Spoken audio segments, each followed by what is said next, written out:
Rama Rama Ram Ram Ram Jaya Rama Ram Ram Ram.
Form of Ramachandra, all glories to you. In the battle of Lanka, you destroyed a 10-headed demon Ravana and distribute his heads as a delightful offering to the presiding deities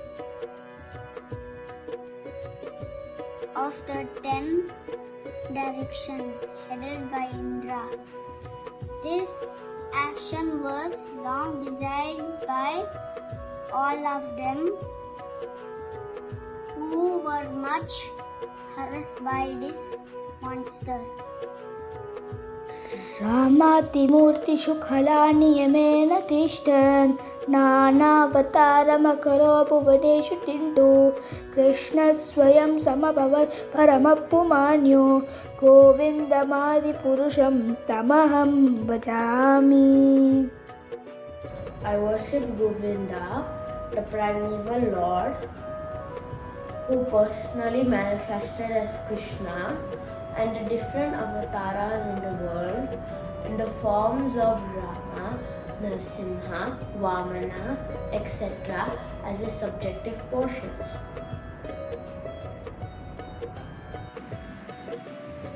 Lord Ramachandra had appeared in land millions of years ago in Treta Yuga.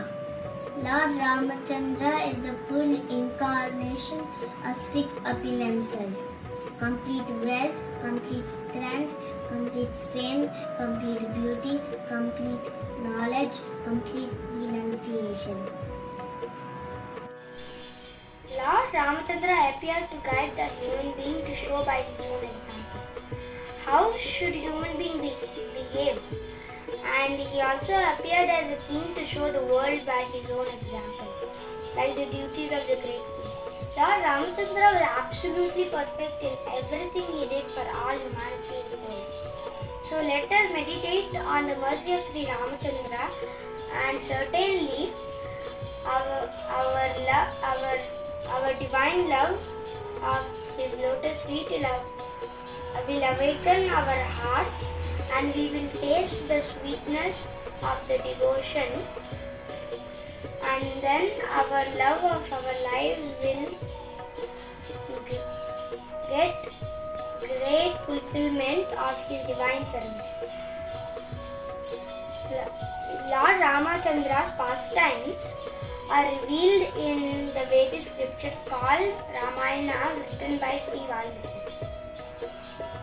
Lord Rama was the son of King Dasharatha, the line of King Ishwaku, the first ruler of the earth, and an early recipient of the Bhakti Yoga system of the Bhagavad Gita. Lord Rama was the darling of his mother and father, Queen Kausalya, King Dasharatha. Lord Rama was the hero and darling of all Ayodhya.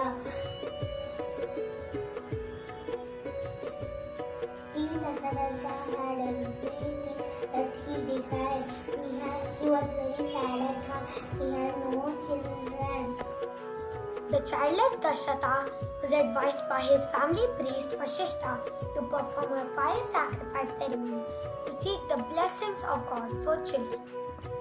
Vishnu, the preserver of the universe, decided to manifest himself as the eldest son of Dasharatha in order to kill Ravana.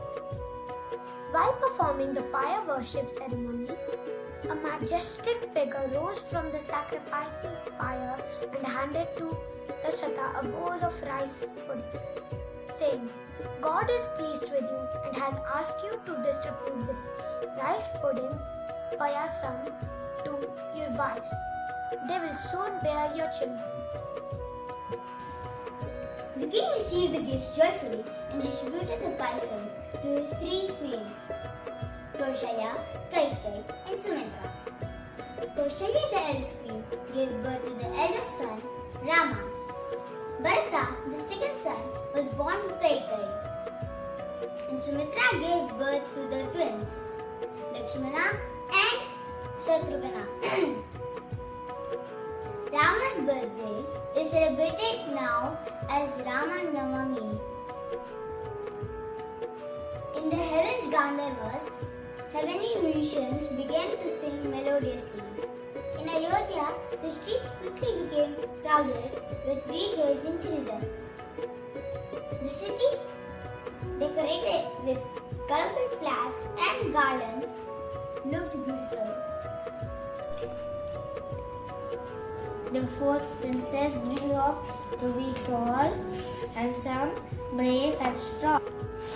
Out of 4 brothers, Ram is close to Lakshman, Bharat is close to Shatrugna. One day Sri Krishna came to Ayodhya. Dasharatha was overjoyed. He received him with great honor. Vishwamitra blessed Dasharatha and asked him to send Rama to kill the Rakshasas who were disturbing his fire sacrifice. Rama was only less than 16 years old. Dasharatha was taken aback. Rama was too young for the job. He offered himself, but sage Vishwamitra knew better. The sage insisted upon his request and assured the king that Rama would be safe in his hands. Ultimately, Dasharatha agreed to send Rama along with Lakshmana with the sage. He strictly ordered his sons to obey Rishi Vishwamitra and fulfill all his wishes. The parents blessed the 2 young princes. They then left with the sage. The party of Vishwamitra, Rama and Lakshman arrived at the Dandaka forest where the Rakshasi Dandaka lived with her son Maricha. Upon reaching there, Vishwamitra asked Rama if he could challenge him. Rama immediately picked up his bow and climbed the stream. All the animals ran helter and skelter in fear. Upon hearing the noise, Dandaka became furious. Mad with anger, roaring thunderously, she rushed at Ram. A huge battle took place between Rama and the Rakshasi. At the end, Rama pierced her heart with a deadly arrow. Vishwamitra was pleased. He taught Rama several mantras with which he could attain many different divine weapons to fight against evil. Vishwamitra then proceeded with Rama and Lakshmana towards his ashram. When they started the fire sacrifice, Rama and Lakshmana were guarding the place. Suddenly, Maricha, Tadika's ferocious son, arrived with his followers. Rama silently prayed and discharged the newly acquired divine weapons at Maricha. Maricha was thrown many miles into the sea. All other demons were slain by Rama and Lakshmana. Vishwamitra completed the fire sacrifice, and the sages rejoiced and blessed the princess. The next morning, Vishwamitra, Ram and Lakshman headed towards the city of Mithila, the capital of the kingdom of Janak. King Janak had invited Vishwamitra to attend the great fire sacrifice ceremony that he had arranged. Vishwamitra had something in mind: to get Ram married to the lovely daughter of Janak. King Janak had declared that any man, whosoever can hold and string the mighty bow of Shiv, will win the princess Sita, a real jewel among women who was born from the earth itself. The strength of that bow was inestimable. It was firmly held by Shiva and it could not be bent by either gods, Gandharvas or demons, not to speak of humans. Headed by Vishwamitra and the princes, the party was led along the main highway to Janak's place. Janak personally came out to greet them, accompanied with his priests and counselors. He immediately fell at Vishwamitra's feet and had him brought to the palace where he offered him and the two princes golden seats. Vishwamitra told King Janak all about the boys and how they had killed the Rakshasas in the forest. They had come now to see famous bow. Janak was thrilled to hear that they were princes from Ayodhya. Nothing could be better than an alliance with Dasharatha's line. If only Rama could pass the test of the bow. Many proud king thought the would easily bend the bow. However, coming before the bow, they were short of their valor and pride. They were hardly able to move the bow even slightly, far less leap and streak it. Lord Rama then was invited to string the bow. He stood up in all humility, picked up the bow with ease, and got ready for the stringing. He placed one end of the bow against his toe, put forth his might, and bent the bow to string it. When to everyone's surprise, the bow snapped in two. The earth shook as if there were an earthquake. Everyone was stunned and rendered senseless for some moments. Sita was relieved. She had liked Rama right at the first sight. Dasharatha was immediately informed. He gladly gave the consent to the marriage and came to Mithila with his servants. Janaka arranged for a grand wedding. Rama and Sita were married. At the same time, the three other brothers were also provided with brides. Lakshmana married Sita's sister Urmila. Bharata and Shatrughna married Sita's cousins Mandavi and Shrutakirti. After the wedding, Vishwamitra blessed them all and left for the Himalayas to meditate. Dasharatha returned to Ayodhya with his sons and their new brides. People celebrated the marriage with great pomp and show. For next 12 years, Rama and Sita lived happily in Ayodhya. Rama was loved by all. As Dasharatha was growing older, he summoned his ministers seeking their opinion about crowning Rama as Prince of Ayodhya. They anonymously welcomed the suggestion, and then Dasharatha announced the decision and gave orders for the coronation of Rama. During this time, Bharata and his favorite brother Shatrughna had gone to see their maternal grandfather and they were absent from Ayodhya. Once Dashrath had gone hunting on the banks of river Sarai. He was an expert in hunting by determining the direction of sound and heard the sound of an animal drinking water. Mistaking it to be a deer, Dashrath shot an arrow. He became mortified when he heard a human cry as the arrow found its target. Dashrath hurried there to find a boy lying on the banks of the river with an arrow in his chest. The boy was Shravan Kumar.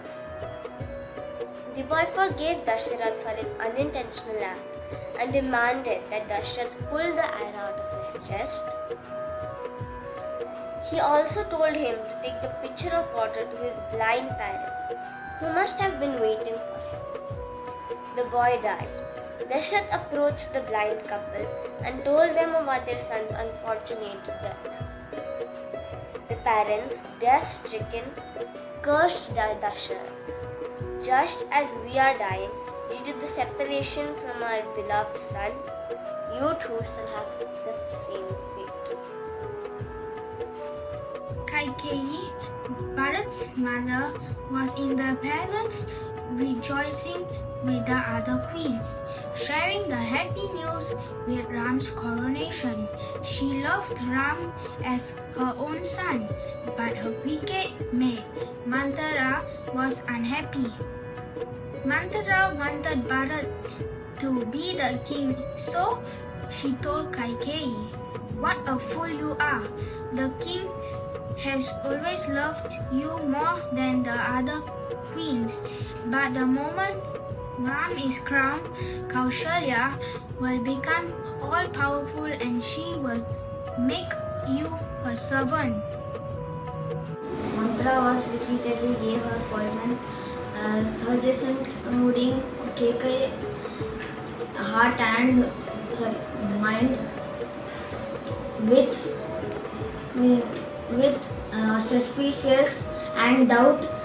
Kekai confused and upset finally agreed to Mantra plan. But what can I do to change it? Asked Kekai with a puzzled mind. Mantra was clever enough to choke out her plan. All the way she have been waiting for her advice.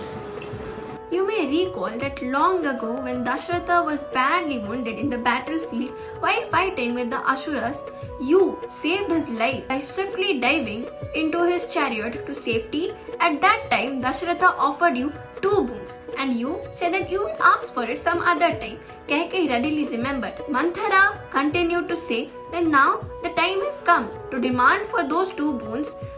Asked Dashratha for first boon to make Bharat the king of Ocassion and for the second boon to banish Rama to the forest for 14 years. When Kaikeyi demanded these boons from Dashratha, he could not believe his ears and he fell unconscious. Next day, Kaikeyi called for Rama. When Lord Rama arrived, Dashratha was sobbing. Kaikeyi told Rama about the boons. "Is that all, mother?" asked Rama with a smile. "Please take it that your boons are granted. Call for Bharata. I shall start for the forest today." Rama did as pronounced to his revered father, Dashratha, and to his stepmother, Kaikeyi, and then left the room. The news of Rama's exile spread like a fire. Lakshmana was furious with his father's decision. Tears sprang from Lakshmana's eyes, and he said in a low voice, "If you must go to the forest, take me along with you." Rama agreed.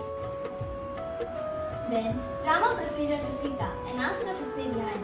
"Look after my mother, Kaushalya, in my absence." Sita begged, "Have pity on me. A wife's position is always beside her husband. Don't leave me behind. I'll die without you."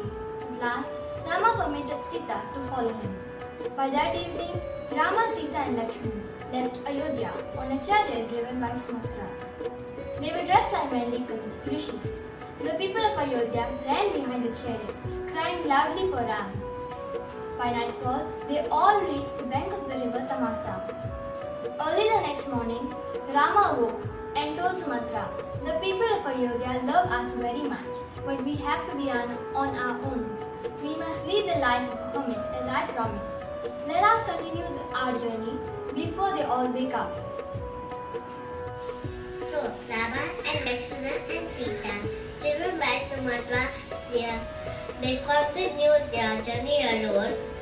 After traveling an entire day, they reached the bank of the Ganges and they decided to spend the night under a tree near a village of hunters. The chieftain Guha came and offered them all comforts of his house, and Rama replied, "Thank you, Guha. I appreciate your offer as a good friend, but by accepting your hospitality, I'll break my promise. Please allow us to sleep here as the hermits do."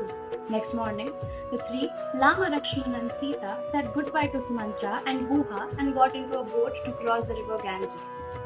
Rama addressed Sumatra, "Return to Ayodhya and console my father." By the time Sumatra reached Ayodhya, Dashrath was dead, crying until his last breath, "Rama, Rama, Rama." Vasishtha sent a messenger to Bharata asking him to return to Ayodhya without disclosing the details. Bharata immediately returned with Shatrugna. As he entered the city of Ayodhya, he realized something was terribly wrong. The city was strangely silent. He went straight to his mother Kaikeyi. She looked pale. Bharat impatiently asked, "Where is my father?" He was stunned by the news. Slowly he learned about Rama's exile for 14 years and Dashrath's dismiss with departure of Rama. Bharat could not believe that his mother was the cause of this disaster. Kaikeyi tried to make Bharata understand that she did it all for him. But Bharata turned away from her with disgust and said, "Don't you know how much I love Rama? This entire kingdom is worth nothing in his absence. I'm ashamed to call you my mother. You are heartless. You killed my father and you banished my beloved brother. I will not have anything to do with you for as long as I live." Then Bharata left for Kausalya's apartment. Kaikeyi realized the mistake that she made. After completing the funeral rites for Dashrath, Bharata started for Chitrakoot, where Rama was staying. Seeing Rama, Bharata fell at his feet, begging forgiveness for all his wrongdoings. He broke the news of Dashrath's demise and asked Lord Ram to return to Ayodhya. But Rama firmly replied, "I cannot possibly disobey my father. You rule the kingdom and I will come back home only after 14 years. When Bharata saw Rama's firmness in fulfilling his promises, he begged Rama to give him his sandals. He told Lord Ram that the sandals will represent Ram and he shall carry out all the duties of the kingdom only as Rama's representative. And Rama gracefully agreed.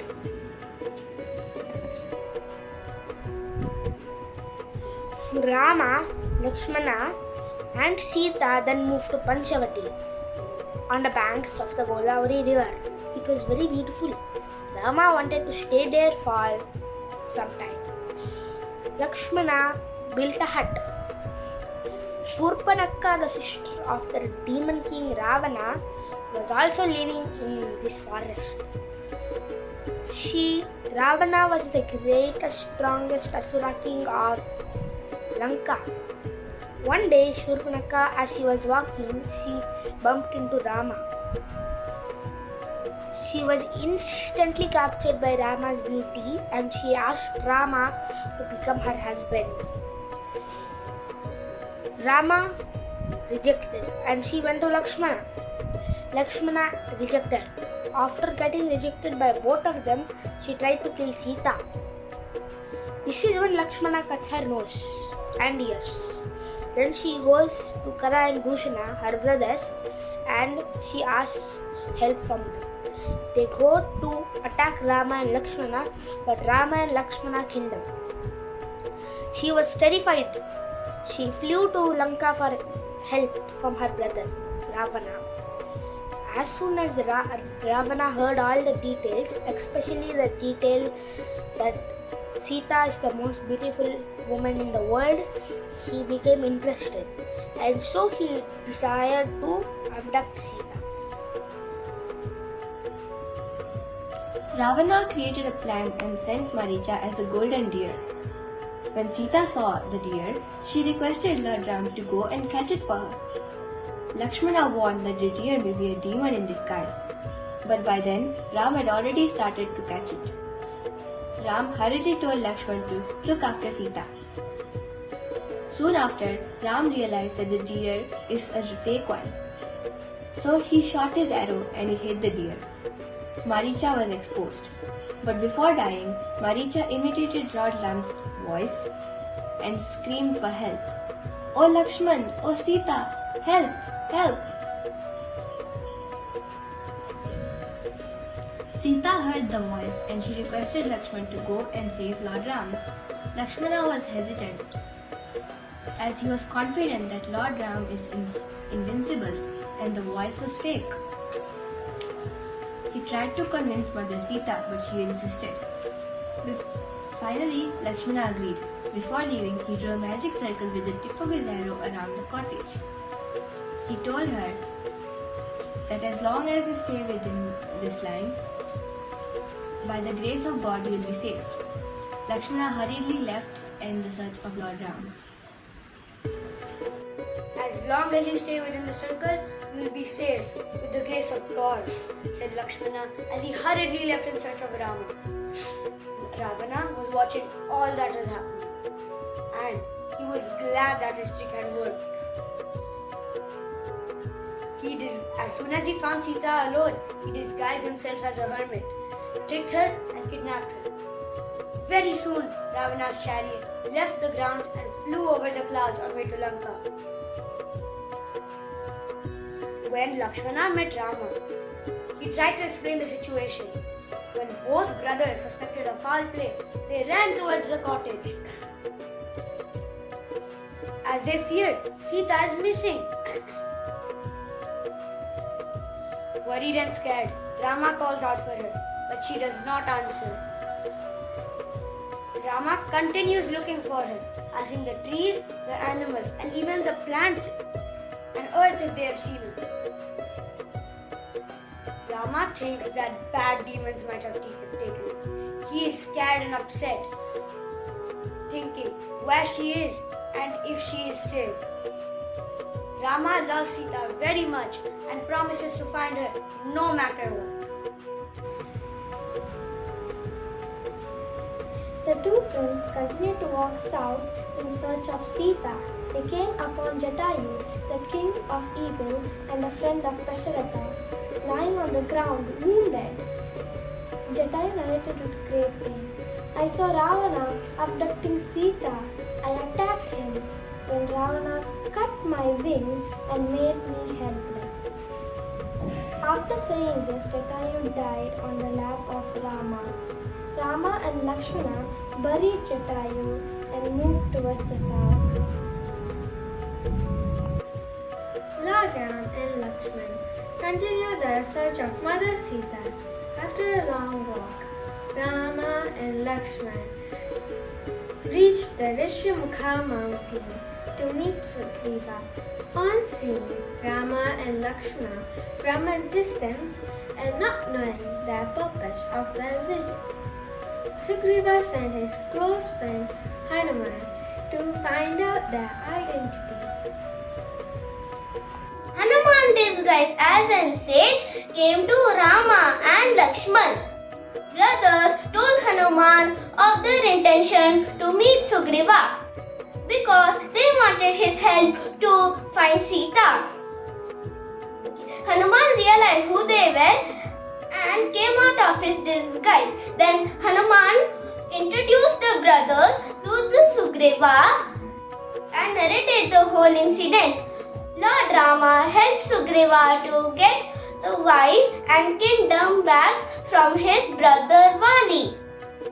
Sugriva took over the kingdom of Vali and ordered army to proceed to find Sita. Rama specially called Hanuman and gave his ring, saying, "If one can find Sita, it will be you, Hanuman. Take this ring to prove your identity as my messenger. Give it to Sita when you find her."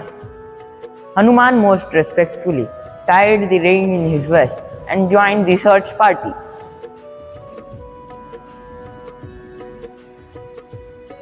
As Sita flew, she dropped her ornaments on the ground. These were traced by the monkey army and concluded that Sita was carried southwards. When the monkey army reached Mahendra Hill, located on the south shore of India, they met Sampati, the brother of Jataya. Sampati confirmed that Ravana took Sita to Lanka. The monkeys were perplexed how to cross the sea in front of them. The monkey prince Angada asked the group of monkeys who can leap across the vast ocean to Lanka. Jambavan then turned to Hanuman, who had been sitting silently. He reminded everyone of Hanuman's incredible strength and abilities. Jambavan told them about Hanuman's miraculous birth and how he had once leaped thousands of miles as a child to catch the sun. Jamvan also shared how Hanuman had been blessed with the great powers by the gods after he was brought back to life. Hanuman had forgotten about his mighty powers because a curse from the sages. But now hearing Jamvan describe his abilities, Hanuman remembered his strength. With a loud roar, he stood up and declared, "I will leap across the ocean to Lanka." Hanuman took a mighty leap from Mount Mahendra, soaring high into the sky like a comet. As he flew, his powerful form stirred the ocean, making waves rise and scattering flowers that had been fallen from the trees. His eyes shone like fire, his tail fluttered behind him like a banner. All the gods and the celestial beings watched in awe, blessing him on his journey. Seeing Hanuman's incredible strength, the ocean god wanted to help him. So he called upon Mainaka, a golden mountain hidden beneath the sea, and asked it to rise above the water so that Hanuman could rest. The mountain appeared, shining brilliantly, and offered Hanuman a place to relax. But Hanuman politely declined and said that he had no time to rest until he found Sita. Then he touched the mountain respectfully and continued his journey.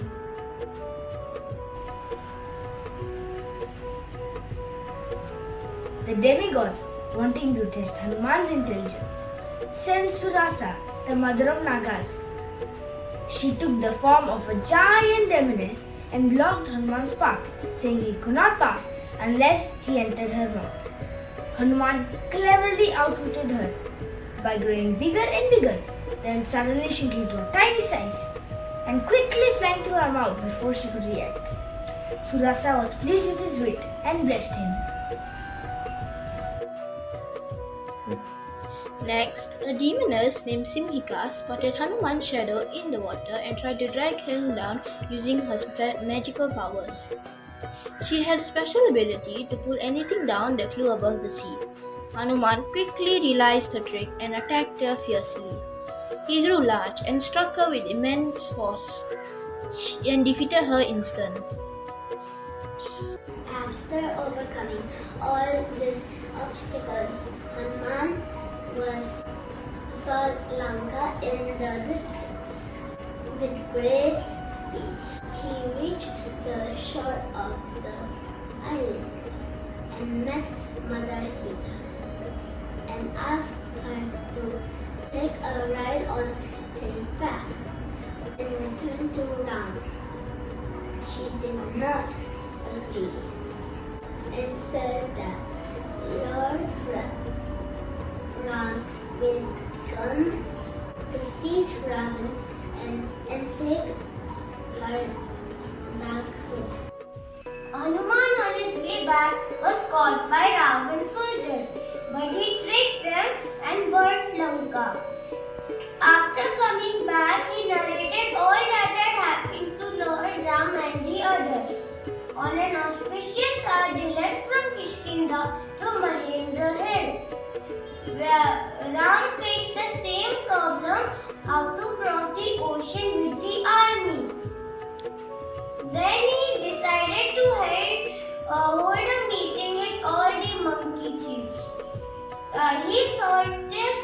questions for a solution. Then Ram decided to build a bridge with the help of the monkey engineer Nala. And he also told one to cooperate by staying calm while the bridge was in the making. Immediately, thousands of monkeys set about the task of gathering the materials to build the bridge. When the materials were piled up in it, Nala the great architect started to build the bridge. Tremendous undertaking when the entire monkey army worked hard and completed the bridge in 5 days. The army crossed to Lanka. After crossing the ocean, Rama sent Angada, son of Sugriva, to Ravana as a messenger. Angada went to Ravana's court and delivered Rama's message. Returned Sita with honor, but faced destruction. Ravana became enraged and ordered him out of the court. Immediately, Angada returned with Ravana's message and preparations for the war began. The next morning, Rama ordered the monkey army to attack. Hurled huge boulders against the city walls and gates. The battle continued for a long time. Thousands were dead on each side. The ground soaked in blood. One after the other, Ram's army defeated Ravana's most trusted chiefs like Kumbhakarna, Ravana's brother, and Indrajit, Ravana's son. With the fall of Indrajit, Ravana's spirit was in complete despair. He wailed most piteously, but sorrow soon gave way to anger. He fiercely rushed to the battlefield to conclude the long-drawn fight against Rama and his army. Forcing his way past Lakshmana, Ravana came face to face with Rama. The fight was intense. Finally, Rama used him Brahmastra, repeated the mantras as taught by Vasishtha, and hurled it with all his might toward Ravana. The Brahmastra used the air, emitting screeching flame, and then episode the heart of Ravana. Ravana fell dead from his chariot. The Rakshasas stood silent in amazement. They could scarcely believe their eyes. The end was so sudden and final. After Ravana's death, Vibhishan was duly crowned as the king of Lanka. The message of Rama's victory was sent to Sita. Sita came to Rama in a plank. Hanuman and all the other monkeys came to pay their respect. After meeting Rama, Sita was overcome by her joyous emotion. Now, Rama and Sita were finally reunited. They ascended on an air chariot, Pushpakagarbha. Along with Lakshman, they went back to Ayodhya. Hanuman then went ahead to apprise Bharata of their arrival. When the party reached Ayodhya, the entire city was waiting to receive them. Rama was then crowned the king of Ayodhya, and then he took up the reins of the government very much like of his subjects. Lord Ramchandra became the king during Treta, but because of his good governance, the age was like Satya. Everyone was religious and completely happy. During the reign of Lord Ramchandra, the forests, the rivers, the hills, the mountains, the states, the 7 islands and 7 seas were all favorable in supplying necessities of life for all living beings. When Lord Ramchandra, the Supreme Personality of Godhead, was the king of this world, all bodily and mental sufferings, disease, old age, bereavement, lamentation, distress, fear, fatigue were completely absent. there was even no death for those who did not want it. Lord Ramachandra took a vow to accept only one wife and have no connection with any other women. He was a saintly king and everything in his character was good, untinged by qualities like anger. He taught good behavior to everyone, especially for householders in terms of varnashram dharma. Thus, he taught the general public by his personal activities. Shri Rama Rameti Rameti Rame Rame Manorame Sahasranama Bistulyam Ramanama Varanane. Lord Shiva addressed his wife Durga as Varanana and explained, I chant the holy name of Rama Rama Rama and thus enjoy this beautiful sound. This holy name of Ramachandra is equal to 1000 holy name of Lord Vishnu.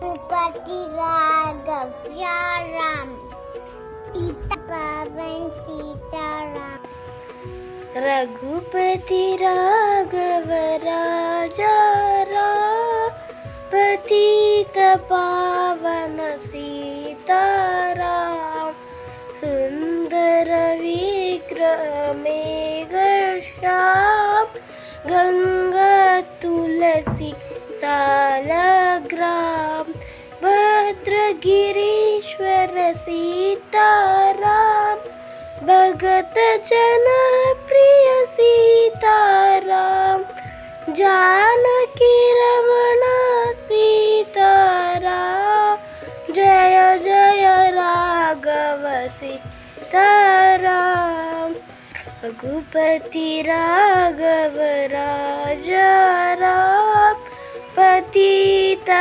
Pavana Sitaram. Hare Krishna.